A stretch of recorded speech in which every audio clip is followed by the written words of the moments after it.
Hey guys, OGalbina here, bringing you guys my wants to battle tag of 2020. Yeah, we were tagged by my good buddy Liv. Shouts out to her, a very good friend of mine, and she knew that I needed uploads, like she said in her video, because all of our leagues are on a break this weekend. So this is honestly the perfect opportunity to kind of reflect on the year, what was great about it, and what I'm really excited to do next year. If you haven't ever seen one of these videos before, it's basically a tag that was, I believe, originally started by Birdkeeper Toby, and he does it like every year, and it kind of makes its waves throughout the community. And this is my first time really being like super deep into the YouTube scene at the time of this tag, so it's really cool to get tagged by someone and be able to, kind of talk about my experience throughout the year and what I'm looking forward to next year. So really excited to jump into this one. Basically though, like I said, I kind of ramble a little bit. The premise is you answer 7 questions. They'll be popping on the screen as like, sped up Rambats playing in the background or something. I would have done like face cam, but it's Christmas night and I just got home dinner and I'm a little bit tired, and it's also very late, so my lighting isn't great either. So I hope you enjoy the Rambats. I hope you all had a wonderful holiday season as well. I hope you all had a great Christmas. Even if you don't celebrate Christmas, I hope you had a great 25th of December or a great Friday. But yeah, with that being said, let's just jump into these 7 questions and kind of get into just talking and rambling and stuff like that, as I usually do. So this is a perfect kind of video for me.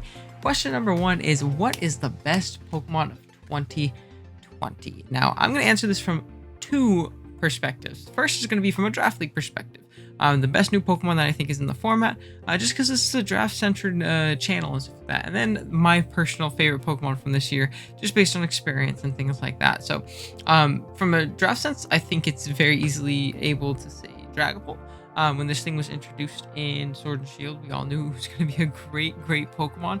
And then more and more Pokemon started getting added in the DLCs, and old threats came back and new threats were added. But Dragapult stood the test of time in this format and just kinda has proven to be an absolute menace. I have not gotten to draft it on Wi-Fi yet. Actually, I've only drafted it once in all of Gen 8, and it was really early on.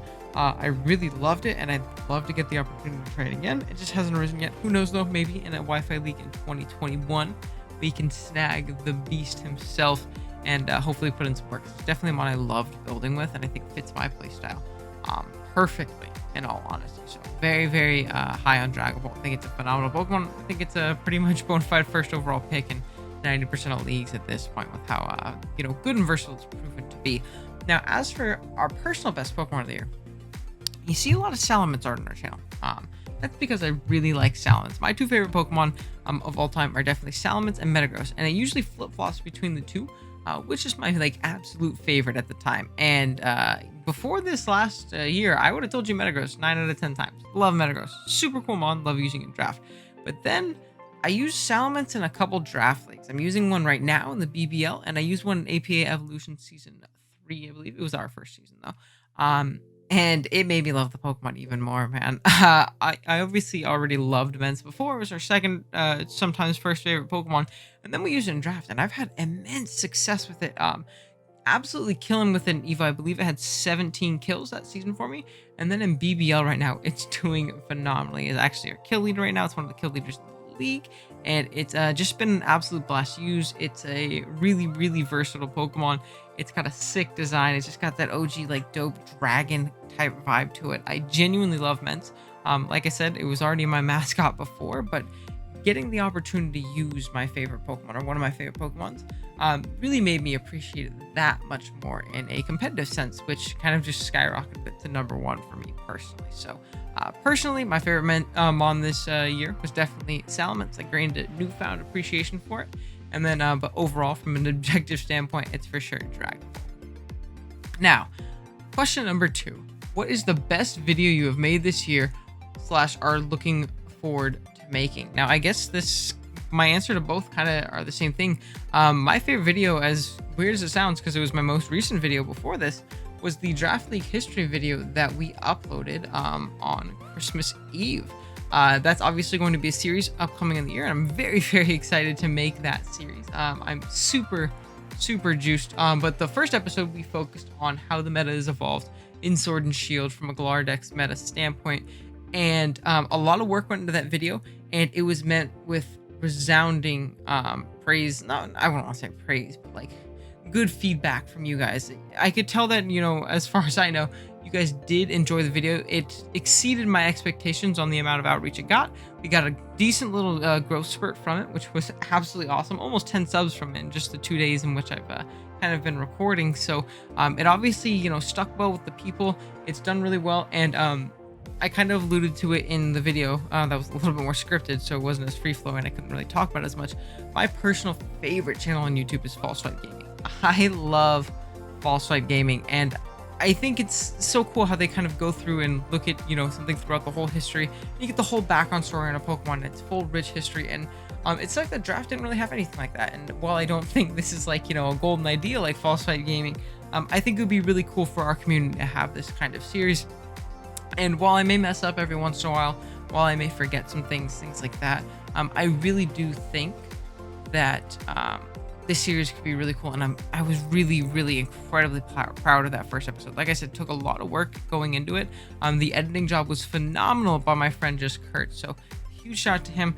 The whole research team really helping me out a ton and just double checking, make sure I didn't look over and miss things and things like that. So genuinely super excited for this series going forward. And I'm very, very proud of the first episode. And I'm hoping that you guys will continue to enjoy that series, because it's definitely my favorite thing I've made up to this point, at least as of this year. Now, as for what my viewers can expect from me in 2020, I guess it kind of ties into that. I really want to make the Draft League history a big thing on the channel. That's something I really enjoy. Now, I won't be pumping out, like a set schedule for them, because I do go to school. I have a lot of things to do on the side, and things like that. But I want to pump them out as consistently as humanly possible, which could be an awesome new series for the channel.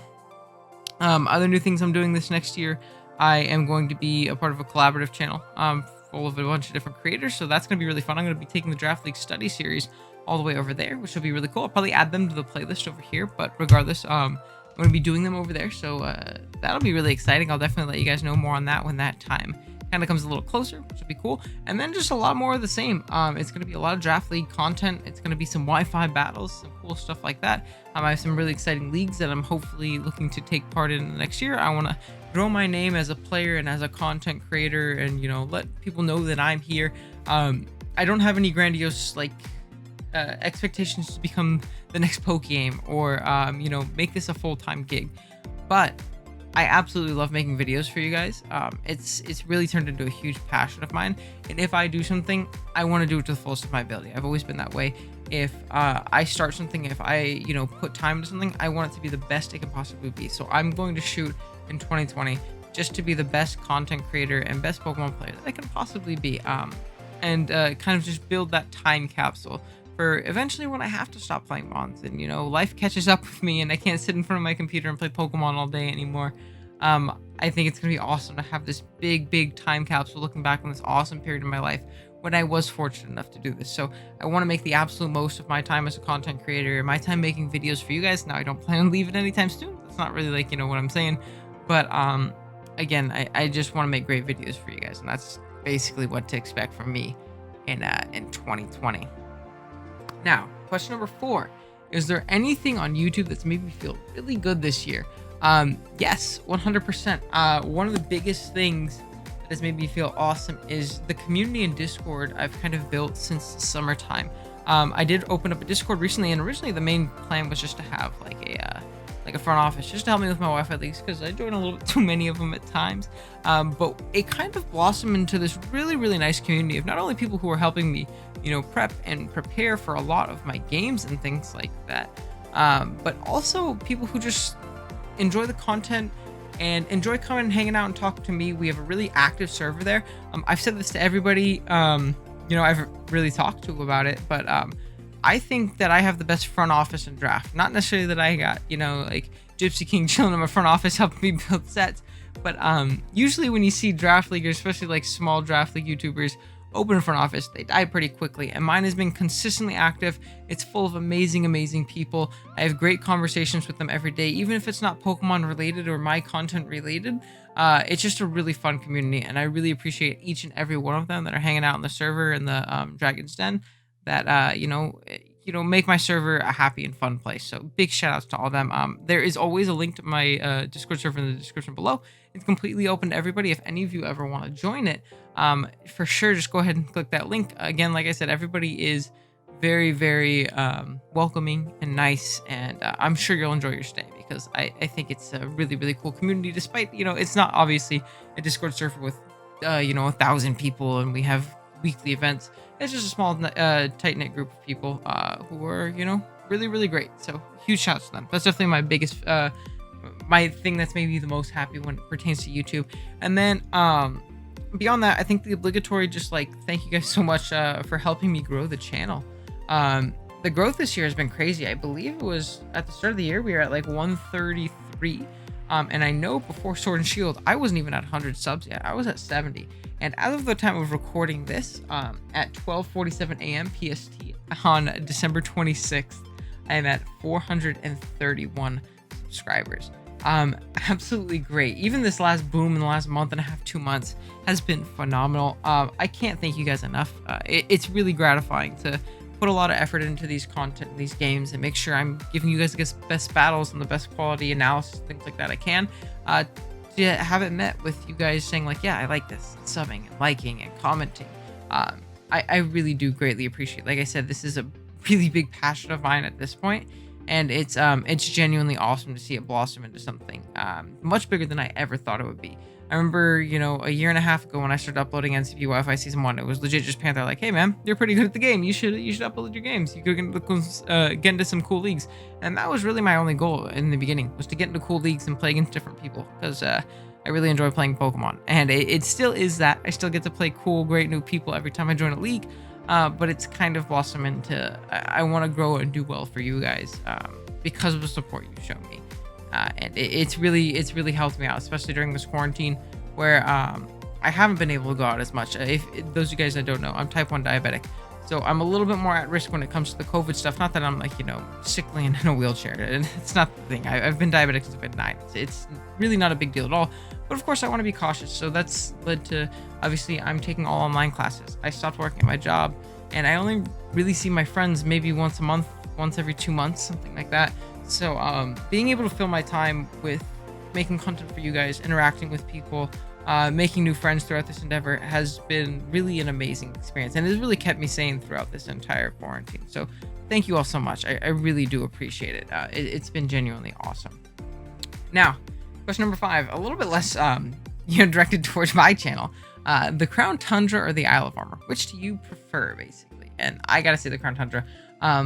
I know that's probably going to be what most people answer, but I really enjoy the Crown Tundra just because of I'm a competitive Pokemon player, and a lot of the, especially Draft League, a lot of the big staple mons that make the format what it is were absent until Sword and Shield. Not Sword and Shield, until the Crown Tundra.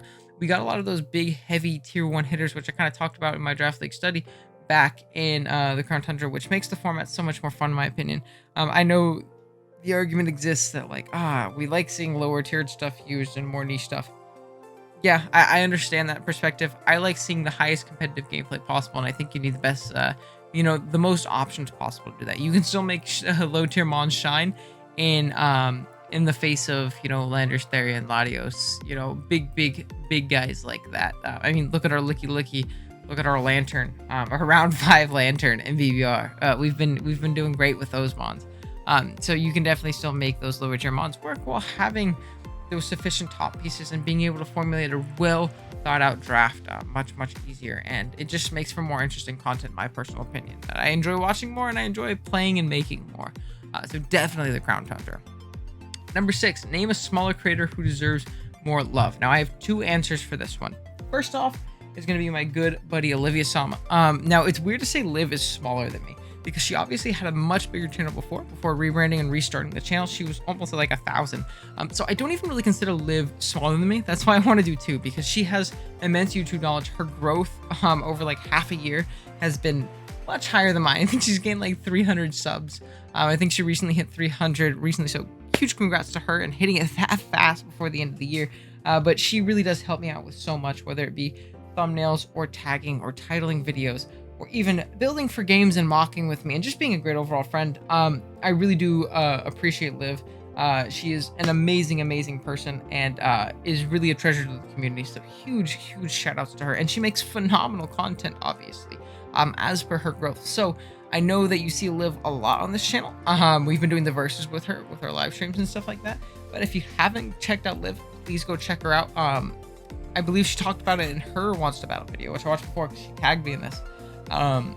She is potentially going to hit 325 by the end of the year. So if you guys can go and drop her a sub, help her get to 325, that'd be legit awesome. So huge shout outs to Liv. And then my second person is my boy Kurt. My boy Just Kurt 17. Phenomenal dude, one of my absolute best friends. I genuinely love Kurt to death. He is a great dude. He's a really good player, and I think he kind of doubts himself sometimes, but when I watch him play and when I watch him explain his thought process, when he's calm and collect and doesn't let the tilt get to him, a lot like me, he can really throw down with the best of them. And I think he makes phenomenal content. He's got a smooth voice like butter. He has really high quality. He killed it in our editing for the Draft League study, and I'm really excited to be working with him going forward on that. So please go check out Kurt as well. He recently started uploading again right around the Crown Tundra, and his growth has been awesome as well. He hit 150 recently. We're pushing towards him to get to 200. So after you sub to Liv, go sub to Kurt. He's in some great Wi-Fi leagues, and I could see him really making the best of this YouTube endeavor this time around. I know he's been around the block a few times. He obviously played in APA before us, and he's been around for a long, long time. But I think he's, back with a new fire underneath him, wanting to make the most of his time here on YouTube and stuff like that. And I think he's doing a great job. I really do think his content is phenomenal. So please go give Kurt a look. He's a great dude, and he makes great content. Now, the last question is a pretty easy one. I had this one mapped out before, and it is to tag 3 people to make this video themselves. First, I'm going to tag Kurt because I want to give him more uploads, because the more Kurt uploads, the better. And again, we're trying to get him more consistent, get him in some big leagues like the BBR. So I would love to see Kurt make a video like this. I think it would be genuinely awesome. And I'd love to see his perspective on these things. Howler, Platinum Howler, another good buddy of mine. He's a great player. And I like to see him upload more. I know he usually just kind of sticks to his league uploads and that's it. But I think he's a really interesting guy, and I think getting more insight to his goals as a content creator would be super awesome. So please go and do that. And then last is going to be D-Ray. I didn't even mention D-Ray for smaller creators. Okay, I didn't mention D-Ray as smaller creator because he's another person that I kind of think of as bigger as me. Because his view game's crazy. The dude makes crazy connections. He's a great people person. He's a great person in general. And his quality is through the roof. And I know for a fact he's going to shoot past me at some point. It's inevitable. Same thing with Liv. So I guess I just didn't think of him as a smaller creator than me. But if you haven't checked out D-Ray, definitely do it. So I'll throw him. He'll be a 3-part of that, and also tag in this video. I don't know if he's been tagged already, knowing how many people were like D-Ray. He was probably already tagged by someone, but I can't think of anybody else. So I'm gonna tag D-Ray, and I'm gonna say go sub to his freaking channel. That's my boy. He's also absolutely killed it this year. I remember he was saying that if he didn't get 100 subs by the end of the year, he made a deal to just kind of set YouTube to the side, not really have it be a big thing. And I think he's at like 300 or something like that in the first year. Same thing with Liv. So big money moves by Mr. D-Ray. He's an awesome dude, and I would love to see again his perspective on this this year and his content from this year and going forward. I think that'd be super cool. But yeah, that's gonna be my Wants to Battle tag of 2020. I hope you guys enjoyed kind of this more laid-back style of video, just me rambling. If you want to see more stuff like this, definitely let me know. Drop a sub if you're here checking out, my video from tags of other people and stuff like that. I'd really appreciate it. I think our channel is, going great places. I'm really happy with the direction of the channel right now, and I'd love if you joined us along on that ride. Definitely check out all the creators I've talked about in this video up to this point. They're all great people. And yeah, with that being said, I'll see you guys in the next one. Later.